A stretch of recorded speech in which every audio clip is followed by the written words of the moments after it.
বন্ধুরা আজকের এই ভিডিওতে শেয়ার করব যে আমি ব্যাংকিং এর যে কোনো মেন্সের এক্সামে রিজনিং এর পেপার কিভাবে অ্যাটেম্প্ট করতাম অথবা কিভাবে সলভ করতাম। দেখো বন্ধুরা, ব্যাংকিং এর যে কোনো এক্সামই তুমি নিয়ে নাও না কেন, সে আইবিপিএস পিও হোক, আইবিপিএস ক্লার্ক হোক, এসবিআই পিও হোক, এসবিআই ক্লার্ক হোক, ইভেন আরআরবি পিও হোক, আরআরবি ক্লার্ক হোক, তো যে কোনো এক্সামে আমাদের প্রিলিমসের এক্সাম থাকে এবং মেন্সের এক্সাম থাকে। এবার বন্ধুরা, প্রিলিমসের এক্সাম তো খুব ইজি লেভেলের হয়, প্রিলিমসের এক্সামের সিলেবাসও খুব ছোট হয় এবং স্টুডেন্টরা ভালো অ্যাটেম্প্ট করতে পারে। তাও প্রচুর এমন স্টুডেন্ট আছে যাদের হয়তো টেকনিক ঠিক করে তারা জানে না, এই জন্য তারা ফাস্ট সলভ করতে পারে না। কারণ prelims is all about speed. প্রিলিমসে তোমার যদি স্পিড না থাকে কোশ্চেন সলভিং, আজকে সাপোজ ধরো তুমি কোশ্চেন সলভ তো করতে পারো, ঠিক আছে, কিন্তু তুমি কত তাড়াতাড়ি কোশ্চেন সলভ করতে পারো সেটা একটা খুব ইম্পর্টেন্ট রোল প্লে করবে প্রিলিমসে। কিন্তু মেন্সের কথা যদি বলি, তাহলে মেন্সে সবচেয়ে ইম্পর্টেন্ট রোল প্লে করবে কোশ্চেন সিলেকশনে। এবং তোমরা চিন্তা করতে পারবে না যে কোশ্চেন সিলেকশন দিয়েই তোমাদের অ্যাকচুয়ালি সিলেকশন হবে। মেন্সে আমরা সমস্ত কোশ্চেনকে কখনো অ্যাটেম্প্ট করি না। মেন্সের শুধু ইম্পর্টেন্ট কোশ্চেনগুলো, যেগুলো দিয়ে আমরা নাম্বার স্কোর করতে পারি, ছোট ছোট জায়গা দিয়ে ফাঁক ফোকর আমরা খুঁজি যে কোন জায়গা দিয়ে আমরা স্কোর করতে পারি, কোন জায়গা দিয়ে আমরা আমাদের নিজেদের স্কোরটাকে বাড়াতে পারি। এবং প্রচুর এমন স্টুডেন্ট আছে যারা হয়তো প্রিলিমসে ভালো স্কোর করতে পারে কিন্তু মেন্সে গিয়ে তারা আটকে যায়। মেন্সের কোশ্চেন তারা সিলেক্ট করতে পারে না যে কোন কোশ্চেনটা তাদের করা উচিত এবং কোন কোশ্চেনটা তাদের করা উচিত না। এবং বন্ধুরা জেনে রাখো, এমন অনেক কোশ্চেন আছে যেটা হয়তো তোমাদের দেখে মনে হবে যেটা সলভ করা পসিবলই না, অথবা এটা যদি আমরা সলভ করতে যাই তাহলে ভুল হয়ে যাবে। কিন্তু বন্ধুরা মেবি তোমাদের সেইখানে একটা টেকনিকে কোনো প্রবলেম আছে, কারণ সেই সমস্ত question one of the easiest question to solve. সেই জন্য mains is all about question selection, যে কোন কোশ্চেনকে আমরা সিলেক্ট করবো এবং কোন কোশ্চেনকে আমরা সলভ করবো। এবার বন্ধুরা দেখো, আমি রিজনিং সেকশনের কথা যদি বলি, তো রিজনিং আমাদের মেন্সে কি কি সিলেবাস থাকে অথবা কি কি চ্যাপ্টার্স থাকে যেগুলো আমাদের প্রিলিমসে থাকে না, তো সেই সম্বন্ধে একটুখানি আইডিয়া দিয়ে দিই অথবা সেই সম্বন্ধে বলে দিই। সবার ফার্স্ট চ্যাপ্টার হচ্ছে ইনপুট আউটপুট, যেটা তোমরা প্রিলিমসে পাবে না কিন্তু মেন্সে থাকে। যে কোনো ব্যাংকিং এর এক্সামে তোমরা দেখতে পাবে যে তোমাদের ইনপুট আউটপুটের কোশ্চেন আসবে, বিশেষ করে মেন্সে। এবার বন্ধুরা, ইনপুট আউটপুটটা দুটো ফর্মে আমাদের আসে, একটা হচ্ছে ডায়াগ্রামেটিক ফর্ম অথবা পিকচার ফর্ম, এবং আরেকটা হচ্ছে নন ডায়াগ্রামেটিক ফর্ম অথবা রিটেন ফর্ম। এবার বন্ধুরা, ডায়াগ্রামেটিক ফর্ম অথবা পিকচার ফর্ম মানে হচ্ছে তোমরা দেখবে যে তোমাদের স্কোয়ার শেপের কিছু কিছু ডেটা দেওয়া থাকবে অথবা সার্কুলার বেসড কিছু ডেটা দেওয়া থাকবে, মানে ছবি আঁকা থাকবে এবং তার মধ্যে ডেটা গিভেন থাকবে এবং সেই ছবিটাকে বিভিন্ন পয়েন্টস দিয়ে এবং বিভিন্ন লাইনস দিয়ে কানেক্ট করা হবে। তো সেই সমস্ত ইনপুট আউটপুটের কোশ্চেনকে আমরা বলি ডায়াগ্রামেটিক ইনপুট আউটপুট অথবা পিকচার ইনপুট আউটপুট। এবং যে সমস্ত কোশ্চেনগুলোতে দেখবে শুধু লেখা থাকবে তোমাদের কিছু নাম্বারস দিয়ে, কিছু সিম্বলস দিয়ে, কিছু লেটার্স দিয়ে, তো সেই সমস্ত ইনপুট আউটপুটগুলোকে আমরা বলি নন ডায়াগ্রামেটিক ইনপুট আউটপুট। তো এটা হচ্ছে ফার্স্ট চ্যাপ্টার অথবা ফার্স্ট টাইপ, যেটা আমাদের মেন্স লেভেলে আসে এবং যেটা আমাদেরকে অ্যাটেম্প্ট করতে হয়। সেকেন্ড যে জিনিসটা সেটা তোমাদের আসবে ক্রিটিক্যাল রিজনিং, যেটা প্রিলিমসে আসে না। বন্ধুরা, ক্রিটিক্যাল রিজনিং মানে হচ্ছে সেই রিজনিং যেখানে আমাদের কোনো ম্যাথামেটিক্যাল ফর্মুলা লাগে না, কিচ্ছু লাগে না, আমাদের একটা লজিক্যাল আন্ডারস্ট্যান্ডিং লাগে যে কোশ্চেনটা কিভাবে আমাদের সলভ করতে হয়, আমাদের একটা অ্যানালিটিক্যাল থিঙ্কিং লাগে যে এইখানে আমাদের কি ডিসিশন নেওয়া উচিত, এইখানে আমাদের কি কনক্লুশন নেওয়া উচিত, কি ইনফারেন্স নেওয়া উচিত, কি ডিসিশন মেকিং নেওয়া উচিত, এবং সেই অনুযায়ী আমাদেরকে আনসারিং করতে হয় অথবা সলভ করতে হয়। তো ক্রিটিক্যাল রিজনিংও হচ্ছে এমন একটা সেকশন যেটা তোমাদের ব্যাংকিংয়ের রিজনিংয়ের পোর্শনে মেন্সে তো আসবে বাট প্রিলিমসে আসবে না। 3 নম্বর ইম্পর্টেন্ট সেকশন যেটা রিজনিং এর মেন্সে আসে সেটা হচ্ছে ডিফারেন্সিয়াল কোডিং ডিকোডিং। বন্ধুরা, তোমরা যখনই ব্যাংকিং এর কোনো প্রিলিমসের এক্সাম দিতে যাবে, যে কোনো স্তরে দাও না কেন, সেইখানে দেখবে তোমরা চাইনিজ কোডিং ডিকোডিং আসে। চাইনিজ কোডিং ডিকোডিং মানে হচ্ছে প্রত্যেকটা ওয়ার্ডের রেসপেক্টে একটা করে কোডিং থাকবে। ধরো সাপোজ আমি একটা কোনো ওয়ার্ড বললাম স্কাই, তো স্কাই এর একটা আলাদা কোডিং থাকবে। ধরো কোনো ওয়ার্ড বললাম ব্লু, তো ব্লু এর একটা আলাদা কোডিং থাকবে। কোনো ওয়ার্ড বললাম ধরো ওয়াটার, তাহলে ওয়াটারের একটা আলাদা কোডিং ডিকোডিং থাকবে। এবং এই জিনিসগুলোকেই আমরা বলি চাইনিজ কোডিং ডিকোডিং। সিম্পল ফরম্যাটে বলতে গেলে চাইনিজ কোডিং ডিকোডিং মানে হচ্ছে ওয়ার্ড বেসড কোডিং।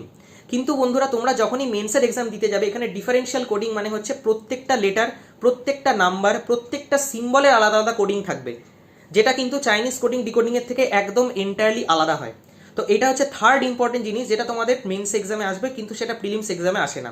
4 নম্বর ইম্পর্টেন্ট পয়েন্ট হচ্ছে কোডেড ডিস্টেন্স ডাইরেকশন। তোমরা যখনই প্রিলিমসের এক্সাম সলভ করবে রিজনিংয়ে, তো সেইখানে তোমরা দেখবে শুধু ডিস্টেন্স ডাইরেকশন থাকে, কিন্তু আমাদের মেন্সের এক্সামে কোডেড ডিস্টেন্স ডাইরেকশন থাকে। অর্থাৎ তুমি যে ডিস্টেন্স ডাইরেকশনটা বানাবে সেই সমস্ত ডিস্টেন্স ডাইরেকশনগুলো কোডেড ফরম্যাটে থাকবে, বিভিন্ন কোডস ওখানে দেওয়া থাকবে এবং সেই কোডসগুলোকেই তোমাকে ক্র্যাক করতে হবে, তোমাকে ওই কোডসগুলোকে ডিকোড করতে হবে এবং তারপরে তুমি তোমার ডিস্টেন্স ডাইরেকশনের পাজল বানাতে পারবে। 5 নম্বর ইম্পর্টেন্ট পয়েন্ট যেটা আমাদের প্রিলিমসে আসে না কিন্তু মেন্সে আসে, সেটা হচ্ছে কোডেড ইনইকুয়ালিটি। বন্ধুরা, তোমরা দেখবে যে তোমাদের যখন ইনইকুয়ালিটি কোশ্চেন তোমরা সলভ করছো, তো ইনইকুয়ালিটি প্রিলিমসে তোমাদের দেখবে ডাইরেক্ট আসে, সেখানে কোনো কোডেড ফরম্যাট থাকে না। কিন্তু বন্ধুরা, যখনই তোমরা মেন্সের কোনো পেপার সলভ করবে সেখানে দেখবে কোডেড ফরম্যাটে ইনইকুয়ালিটি এবং ইকুয়ালিটি থাকবে।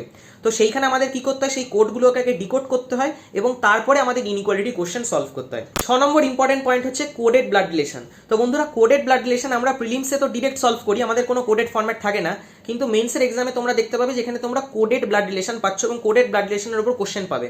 এবং বন্ধুরা, আমি তোমাদের জানিয়ে দিই যে কোডেড ব্লাড রিলেশন হচ্ছে এমন একটা পার্ট অথবা এমন একটা পোর্শন যেটা মেন্সের এক্সামে সলভ করা খুব ইজি হয় কিন্তু প্রিলিমসের এক্সামে সলভ করা একটু ডিফিকাল্ট হয়।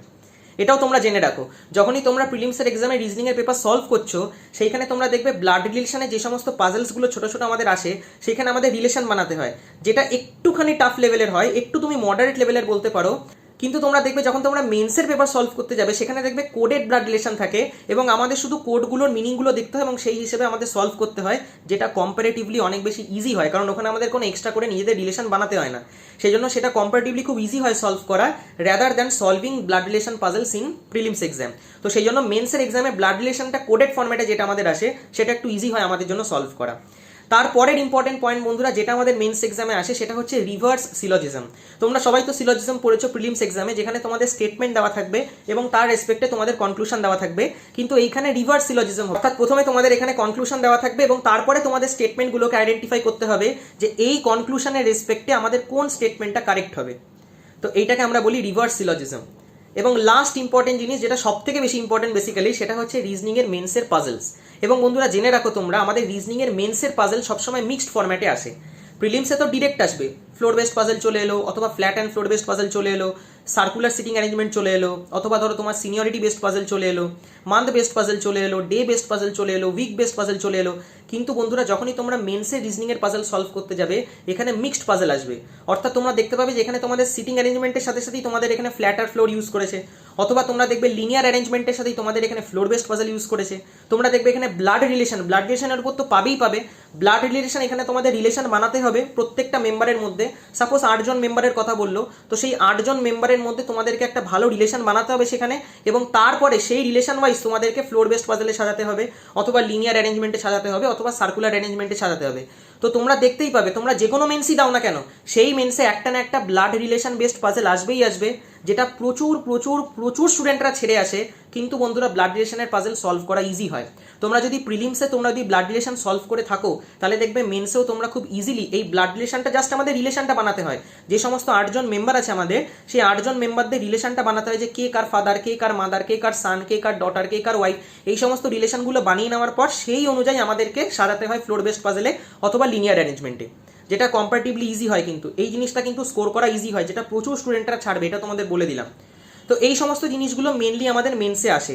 ইভেন বন্ধুরা দেখবে সিটিং অ্যারেঞ্জমেন্ট যেটা আমাদের মেন্সে আসে, সেইটাও দেখতে পাবে যে আমাদের সার্কুলার সিটিং অ্যারেঞ্জমেন্টের মধ্যে মেনলি কনসেন্ট্রিক সিটিং অ্যারেঞ্জমেন্ট তোমাদের আসবে। এবার প্রচুর স্টুডেন্টরা জানে না যে কনসেন্ট্রিক সিটিং অ্যারেঞ্জমেন্ট মানে কি। তো আমি তোমাদের বলে দিই, কনসেন্ট্রিক সিটিং অ্যারেঞ্জমেন্ট মানে হচ্ছে একের ভেতর আরেকজন ঢুকে আছে। মনে করো তোমরা প্রিলিমসে তো একটা সার্কুলার বেসড পাজল সলভ করেছো, কিন্তু মেন্সে দেখতে পাবে তোমাদের দুটো সার্কেল থাকবে, একটা সার্কেলের মধ্যে আরেকটা সার্কেল ঢুকে আছে।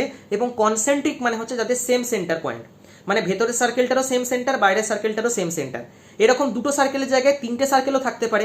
সার্কেলের ভেতরে একটা স্কোয়ারও থাকতে পারে, স্কোয়ারের ভেতরে একটা সার্কেল থাকতে পারে, সার্কেলের ভেতরে রেক্ট্যাঙ্গেল থাকতে পারে, সার্কেলের ভেতরে ট্রায়াঙ্গেল থাকতে পারে, ট্রায়াঙ্গেলের বাইরে সার্কেল থাকতে পারে। তো এইরকম বিভিন্ন অ্যারেঞ্জমেন্ট আমাদের এখানে আসে, বিশেষ করে মেন্সে। প্রিলিমসে তো এই সমস্ত জিনিসগুলো তোমরা দেখতে পাবে না, কিন্তু মেন্সে এই সমস্ত অ্যারেঞ্জমেন্টগুলো তোমাদের আসবে। ইভেন বন্ধুরা এটাও তোমরা জেনে রাখো যে এইখানে পলিগোনাল অ্যারেঞ্জমেন্টেরও বিভিন্ন স্ট্রাকচার আসে। অর্থাৎ তোমরা তো সার্কেল পড়েছো, স্কোয়ার পড়েছো, রেক্ট্যাঙ্গেল পড়েছো, এগুলো সব প্রিলিমসে পড়েছো, কিন্তু তোমরা এখানে দেখবে যে স্কোয়ার এবং রেক্ট্যাঙ্গেলেরই ইরেগুলার অ্যারেঞ্জমেন্ট তোমাদেরকে এখানে দেবে। অর্থাৎ তোমরা তো মেনলি প্রিলিমসে কি করি, আমরা কর্নার পয়েন্ট ধরে নিই এবং মিডিল পয়েন্ট ধরে নিই, অথবা সাইড পয়েন্ট ধরে নিই, এবং আমরা খুব ইজিলি সলভ করে দিই। বাট যখন মেন্সে তোমরা পাজল সলভ করতে যাবে, সেখানে তোমরা দেখবে যে তোমাদের যে অ্যারেঞ্জমেন্টটা দেবে রেক্ট্যাঙ্গেলের অথবা স্কোয়ারের, সেটা ইরেগুলার অ্যারেঞ্জমেন্ট হবে। মানে বলে দেবে যে এই সাইডে 2 জন বসে আছে, ওই সাইডে 1 জন বসে আছে, তার উপরের সাইডে 3 জন বসে আছে। এবং এই সমস্ত অ্যারেঞ্জমেন্টগুলোতে আমাদের পসিবিলিটি বেড়ে যায় এবং আমাদের সলভ করা একটু ডিফিকাল্ট হয়ে যায়। ইভেন এইখানে তোমরা আরও একটা জিনিস পাবে, সেটা হচ্ছে circumference based question. Circumference based question মানে তোমরা দেখবে যে সার্কেলের প্রত্যেকটা পয়েন্টের কত কত কত কত করে লেন্থ আছে, সেই লেন্থগুলো তোমাদেরকে এখানে বলে দেবে যে 3 মিটার করে প্রত্যেকের ডিস্টেন্স আছে, অথবা 6 মিটার করে প্রত্যেকের ডিস্টেন্স আছে, টোটাল সার্কামফারেন্স সার্কেলের এত দেওয়া আছে, সেই হিসেবে আমাদেরকে সলভ করতে হয়। যেটা একটু ডিটেলড ওয়েতে তোমাদেরকে কিন্তু জানতে হবে এবং শিখতে হবে যে কী টেকনিক আমরা ইউজ করি সেই সমস্ত কোশ্চেনগুলোকে সলভ করার জন্য।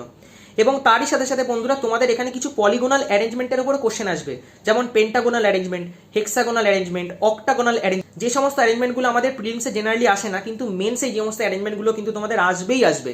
তোমরা কিন্তু অবশ্যই পেন্টাগোনাল অ্যারেঞ্জমেন্ট, হেক্সাগোনাল অ্যারেঞ্জমেন্ট এবং অক্টাগোনাল অ্যারেঞ্জমেন্ট কিন্তু শিখে যাবে। অক্টাগোনাল অ্যারেঞ্জমেন্টের উপর কোশ্চেন করবে, মানে যার 8টা সাইড। ইভেন তোমরা এই জিনিসটা জানা উচিত তোমাদের যে আমাদের পলিগোনাল স্ট্রাকচারের মধ্যে মোটামুটি আপ টু 10 সাইড অবধি তোমাদের কিন্তু জেনে রাখা উচিত, যে 3টে সাইডকে আমরা ট্রায়াঙ্গেল বলি, 4টে সাইডকে আমরা কোয়াড্রিল্যাটারাল বলি, 5খানা সাইডকে আমরা পেন্টাগন বলি, 6টাকে আমরা হেক্সাগন বলি, 7টাকে আমরা হেপ্টাগন বলি, 8টাকে আমরা অক্টাগন বলি, 9টাকে নোনাগন বলি, 10টাকে ডেকাগন বলি। তো এই সমস্ত জিনিসগুলোর ওপরে কিন্তু অ্যারেঞ্জমেন্টে তোমাদের কোশ্চেন আসবে, বিশেষ করে সিটিং অ্যারেঞ্জমেন্টের ওপরে, ক্লোজড স্ট্রাকচারের ওপরে এক্সামিনার কোশ্চেন ফেলবে মেন্সে, এবং সেই কোশ্চেনগুলো খুব একটা ডিফিকাল্ট হয় না। তোমাদের মনে হতে পারে বাবারে অক্টাগোনাল অ্যারেঞ্জমেন্ট চলে এলো, আমি তো করিনি, অথচ তুমি করে তো দেখো যে জিনিসটা কত ইজি। তুমি যদি ট্রাই না করো, তুমি যদি নাই দেখো যে আমাদের অক্টাগোনাল অ্যারেঞ্জমেন্ট কীরকম হয় অথবা কীরকমভাবে সাজাতে হয়, তাহলে তোমার কাছে বারবার সেই অক্টাগোনাল অ্যারেঞ্জমেন্টটা কঠিনই লাগবে, কিন্তু আদপে অতটা কঠিন নয়। তোমরা যদি টেকনিক জানো যে কীভাবে আমাদের সলভ করতে, তাহলে খুব ইজিলি তোমরা সেই জিনিসটাকে সলভ করতে পারবে। তো বন্ধুরা এরকমভাবেই তোমাদেরকে সলভ করতে হবে। বিশেষ করে আমি যদি বলি আমি কীরকমভাবে সলভ করতাম, এটা তো তোমাদের একটু সিলেবাস সম্বন্ধে বলে দিলাম। তো আমি দেখো বন্ধুরা সবসময় ইজি কোশ্চেন দিয়ে স্টার্ট করতাম, ইভেন মেন্সেও। অর্থাৎ আমার কাছে যদি কোডেড ইনইকুয়ালিটি পড়তো তো সেটা সলভ করতাম, অথবা আমার কাছে যদি কোডেড ডিস্টেন্স রিডাকশন পড়তো তো সেটা সলভ করতাম, কোডেড ব্লাড রিলেশন যদি পড়তো তো সেটা সলভ করতাম, রিভার্স সিলজিজমের কোশ্চেন যদি পেতাম তো সেটা সলভ করতাম। তো এই সমস্ত কোশ্চেনগুলো আমি সবার আগে সলভ করতাম। তারপরে আমি ক্রিটিক্যাল রিজনিং সলভ করতাম, কারণ ক্রিটিক্যাল রিজনিং খুব ইজি সেকশন হয়, যেটা প্রচুর স্টুডেন্ট এবং ম্যাক্সিমাম স্টুডেন্টরা ছেড়ে আসবে, এটাও তোমাদের বলে দিচ্ছি, কারণ তাদের অ্যানালিটিক্যাল আন্ডারস্ট্যান্ডিং অথবা লজিক্যাল আন্ডারস্ট্যান্ডিং ম্যাক্সিমাম স্টুডেন্টদের নেই। ওই জন্য তারা ছেড়ে চলে আসবে ক্রিটিক্যাল রিজনিং। তারা দেখবে যে বাবা ক্রিটিক্যাল রিজনিংয়ের প্যাসেজ এত বড় আছে, আমরা ছেড়ে দিয়ে চলে আসি।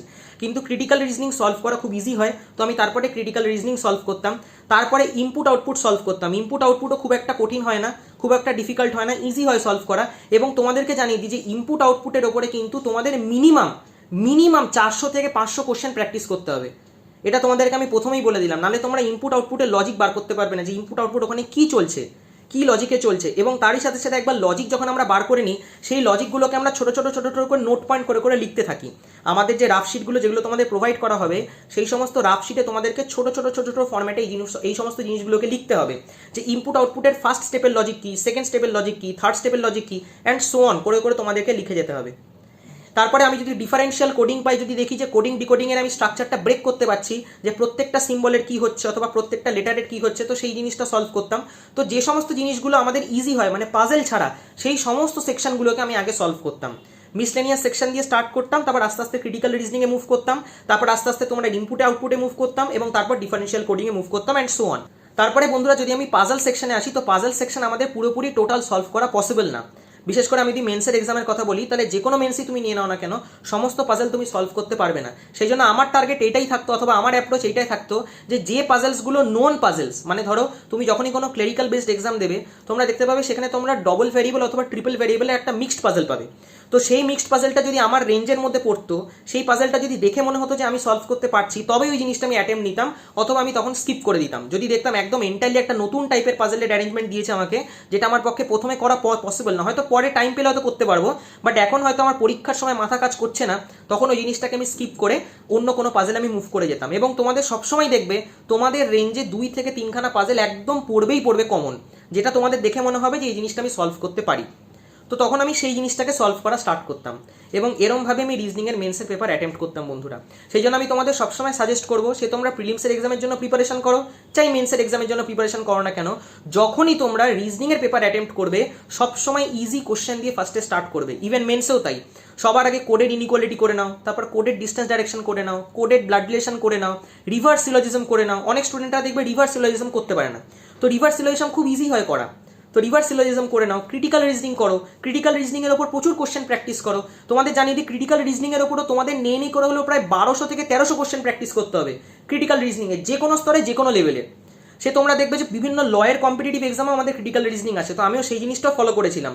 তোমাদের যখন দেখে মনে হবে যে না ব্যাঙ্কিংয়ের এক্সামে আমি 1200-1300 কোশ্চেন কোথা থেকে পাবো স্যার, তো 1200-1300 কোশ্চেন শুধু ব্যাঙ্কিংয়ে তুমি যদি ডিফারেন্ট মক টেস্ট থেকে যদি নাও পাও, তুমি দেখবে বিভিন্ন লয়ের পরীক্ষায় সেখানেও ক্রিটিক্যাল রিজনিং আসে, তো তুমি ওই লয়ের এক্সামসগুলোর থেকেও তুমি তুলতে পারো ক্রিটিক্যাল রিজনিংয়ের কোশ্চেন। একই নিয়ম, সলভ করার নিয়মের কোনো আলাদা কিছু হয় না, একই নিয়মে সলভ হয়, কিন্তু তুমি কোশ্চেনের ওখানে অনেক নতুন ভ্যারাইটি পেয়ে যাবে, এবং সেইখান থেকে একটা আন্ডারস্ট্যান্ডিং তোমার এখানে বাড়বে।